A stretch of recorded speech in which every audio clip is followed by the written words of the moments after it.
Welcome to this Gearwig video tutorial on scoring zones, flags, and objectives in Warmachine scenario play. A scenario adds tactical complexity to a game of Warmachine by attaching importance to specific locations on the battlefield. Without these locations, silly strategies like bunkering your whole army in the corner of the board might become viable, and nobody wants that. Scenarios tend to drive the play toward the center of the board where it's most exciting. These important locations are marked with either zones, flags, or objectives, and we'll go over the rules for each in this video. But first we'll cover some basic terms for scoring points in scenario play. In the most general sense, players score scenario elements like zones and flags by getting their models near them while eliminating enemy models from them. The rules for controlling an element are specific to the element itself, and we'll get to those later in the video. But they generally require specific models to be in or around the zone or flag. If a player's warlock or warcaster is involved in controlling an element, then that element is considered to be dominated. How dominating affects scoring will be specific to the scenario itself. Many scenarios will designate zones or flags that can only be dominated, thus they can only be scored when a warcaster or warlock is nearby, and some others will provide extra points if the zone or flag is dominated. An element can only be controlled or dominated if it is not contested by any enemy models. Most models count as contesting models, with some very few exceptions. Most importantly, warlocks and warcasters are not contesting models. They never contest zones. Additionally, warbeasts that have been rendered wild, or warjacks that are inert because their respective casters had been destroyed, do not count as contesting models. Models that are fleeing do not count as contesting models, and members of units who are out of formation do not count as contesting models. Let's use this square zone that we picked up at brokenegg.com as an example for what can and can't contest. As we'll see later when we discuss zones specifically, any model with any part of its base touching the zone can count as a contesting model. We see one member of our three-man fish unit here is in the zone, thus he would count as a contesting model. It doesn't matter that his two other members of his unit are outside of the zone. You just need one member of the unit in, and then the zone is considered to be contested. Of course, if this unit were fleeing because they had failed a command check, then that model would no longer count as a contesting model because fleeing models don't count. Additionally, if our leader here were so far away that the one member in the zone were out of formation, he would also not count as a contesting model. Rask here at the top is a warlock, so he never contests this zone. He could try to make a bid to dominate it himself, but as far as the opponent is concerned, he is not contesting and is not preventing them from scoring. Rask's Bone Swarm here is contesting. A warbeast always counts as a contesting model unless his warlock is destroyed and he becomes wild. Similarly, a warjack would become inert if his caster were destroyed and would no longer be a contesting model. If this Warp Wolf Stalker's warlock were still alive, then the Stalker would count as a contesting model. Whether or not he is in that warlock's control area has no bearing. As long as he isn't wild, he counts as a contesting model. The one remaining shifting stone along the bottom also contests. It was once a member of a unit of 3 stones, but the other 2 have been destroyed. The only remaining stone is a leader and is thus not out of formation. It can't flee because it's a construct, so it is contesting, even though it is immobile, and even though most of the rest of the unit was destroyed. It still contests. Flags are 40 millimeters in diameter, exactly the same size as a medium base. Here we're representing one with this black disc sitting in front of Rask. Flags are models, but they are incorporeal, they are stationary, they can't activate, they can't be targeted, they can't be damaged, they can't be moved, placed, or removed, or really affected by any effect at all. So they essentially just mark a spot on the ground. You can see through them, you can move through them, and they don't mess up any of your spells or count as targets or do anything like that. They only really count as models for the sole purpose of taking up space. Remember, 2 models can't take up the same space, and their bases cannot overlap. This is still true of flags. If Laris here decided to charge Rask, he couldn't end up with any sort of legal charge because his base would end up overlapping the flag's base. Since there's no place to put Laris, he wouldn't be able to charge Rask. He could go as far as the flag and then would have to stop, and his charge would fail. Even though he can see through the flag and move through the flag, he cannot end his movement such that he is overlapping the flag. Really, in only this sense, is a flag considered a model. In order for a model to control a flag, it must be base to base with it, the way Laris is here. There are several other conditions.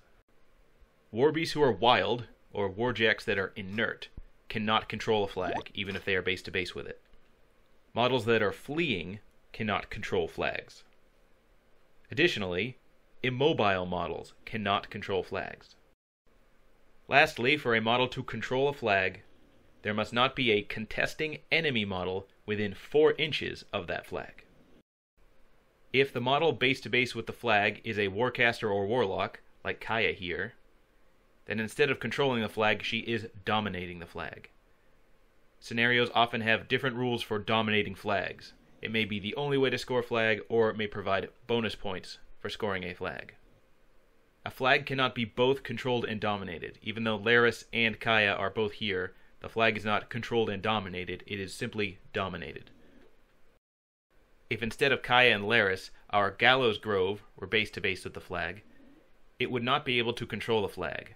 Gallows Groves are immobile, a special rule written on their cards.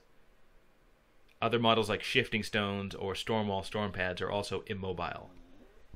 Immobile models are specifically forbidden from controlling flags.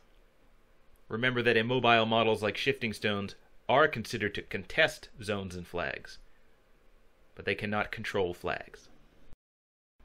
When a model can legally control a flag, like Laris here, and is base to base with it, he can score it as long as there are no contesting enemy models within 4 inches of it. Either player can measure 4 inches out from a flag at any time, so you can always check to see which models are within 4 inches of a flag, which is to say which models are in range to contest the flag. When we measure here, we see that the first Bog Trog is just outside of 4 inches, that Rask is within 4 inches, and then the other Bog Trog is outside of 4 inches. The 2 Bog Trogs are not fleeing or out of formation, so they do count as contesting models, but they are not within 4 inches of the flag, so they do not contest the flag. Rask is within 4 inches of the flag, but he is a warlock, and warlocks never contest. So if the turn were to end here, Laris could score this flag. He's a legal scoring model, he's base to base with it, and the enemy does not have a contesting model within 4 inches.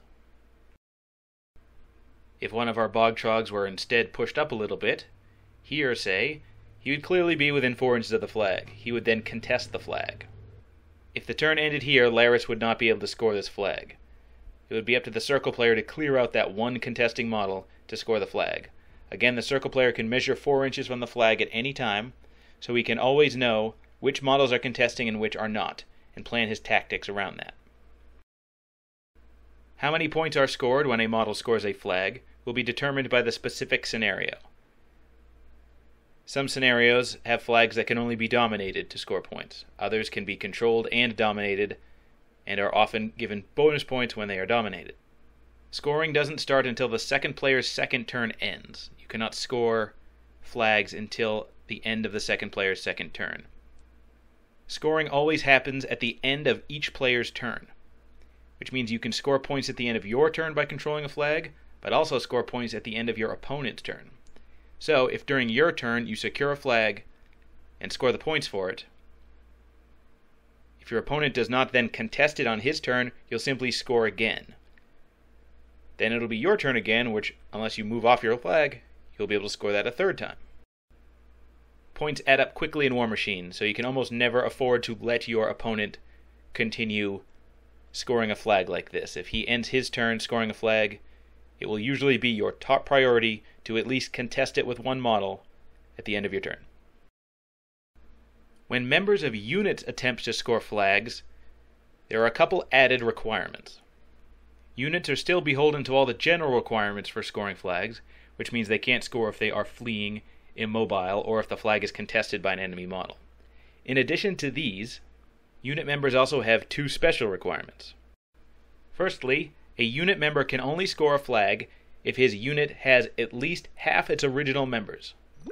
If more than half of the unit's members have been destroyed, then no member of that unit can score a flag. A unit's original total number of members was however many members they started the game with, however many members the unit had when you paid points for it to put it in the army.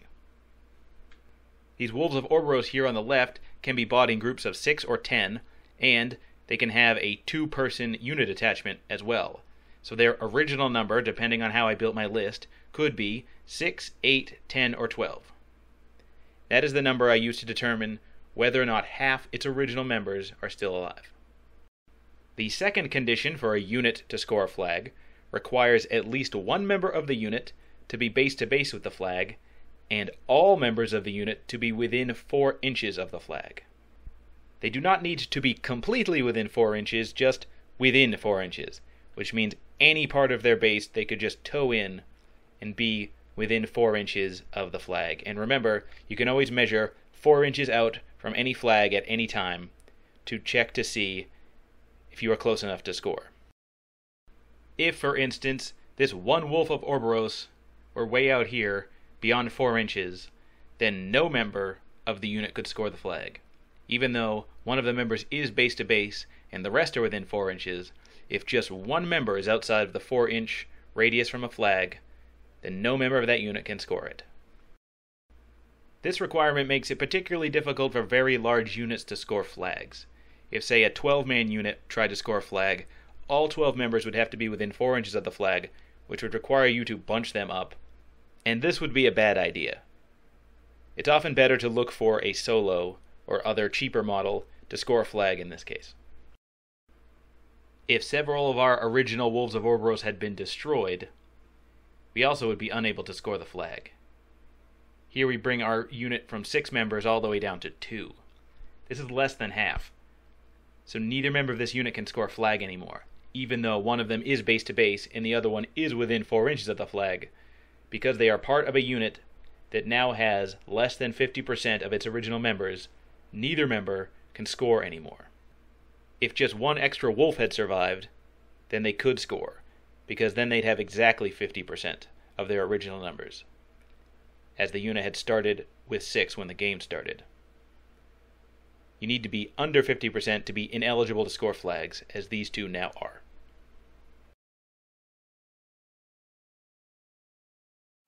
Zones come in 2 basic sizes. They can be a 12-inch by 6-inch rectangle, or, like in this case, a 12-inch diameter circle. To score a zone, a model must be within that zone, not completely within that zone. To be within the zone means any part of its base overlaps with the zone, so just the front toe of a model's base could be in a zone for it to possibly score it. Just like with scoring flags, there are additional requirements for a model scoring a zone. The model cannot be fleeing. If it is a war beast, it cannot be wild. If it is a warjack, it cannot be inert. The model cannot be immobile to score a zone, and there can be no contesting enemy models in the zone at all. If the controlling model is a warcaster or warlock, the zone is considered to be dominated. Like flags, a zone can't both be dominated and controlled. It is simply dominated.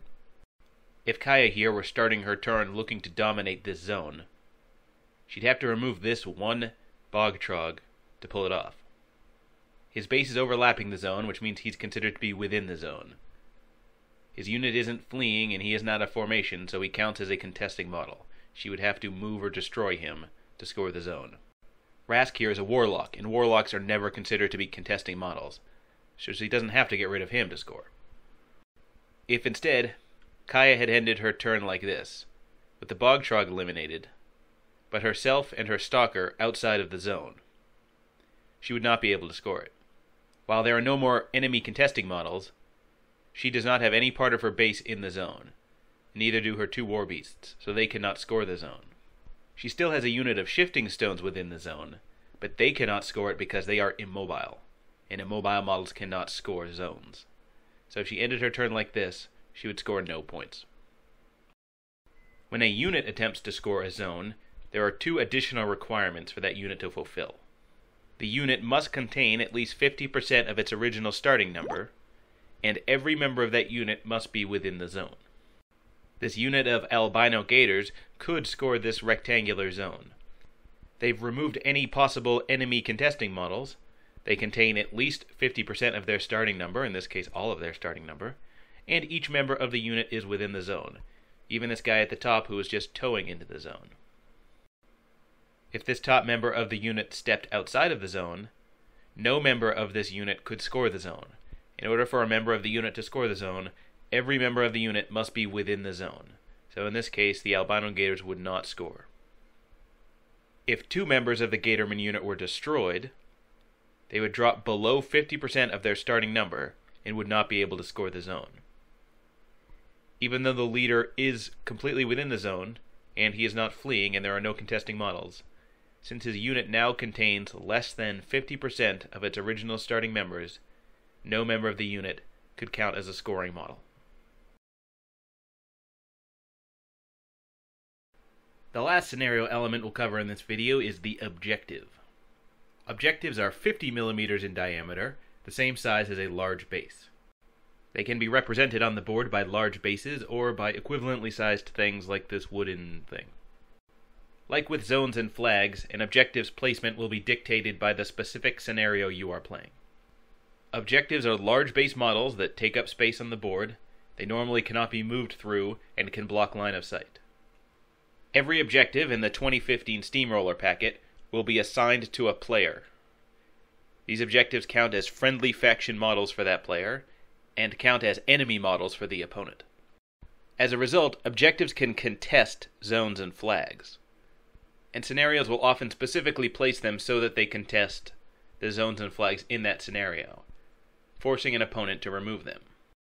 Objectives can be destroyed. The particular scenario you are playing will give you your objective stats, but they normally have an armor of 18, they have 15 boxes, a defense of 5, and are automatically hit by melee attacks. They have the immobile special rule, like shifting stones, and thus while they can contest zones, they can't control zones and flags. Objectives cannot be targeted or damaged until the second player's second turn. This prevents particularly fast-acting or long-ranged armies from destroying them before the opponent has a chance to act. Objectives often provide bonuses for the player controlling it. The 2015 Steamroller packet has a gimmick where every player chooses an objective when that player designs his army. And then when he plays in an objective scenario, he gains the benefits of the objective he chose.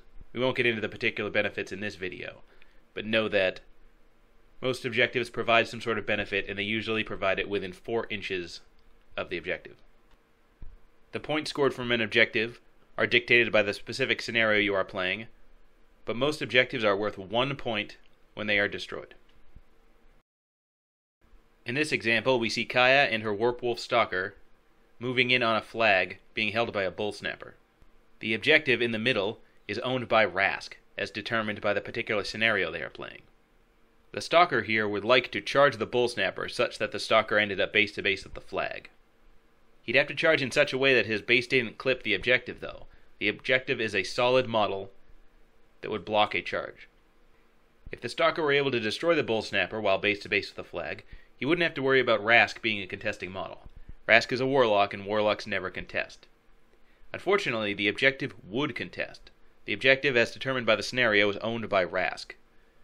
Thus it counts as a contesting model for that flag. The Circle player would somehow have to destroy both the Bull Snapper and the objective to claim this flag as his own.